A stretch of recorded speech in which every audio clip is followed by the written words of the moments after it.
નમસ્કાર દર્શક મિત્રો, આજે સમાચાર છે આણંદના રાસનોલ ગામના, જ્યાં ગૌરી વ્રત કરતી દીકરીઓને સિદ્ધનાથ મહાદેવના મંદિરે રાસનોલ, રામપુરા અને ખભોળજની ટીમ દ્વારા ફરારી વેફરનો પેકેટનું વિતરણ કરવામાં આવેલ હતું.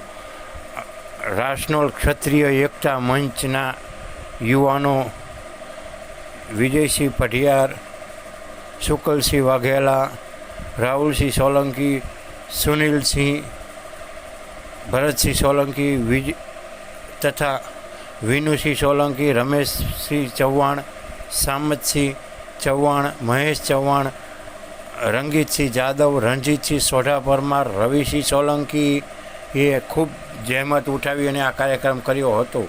આભાર.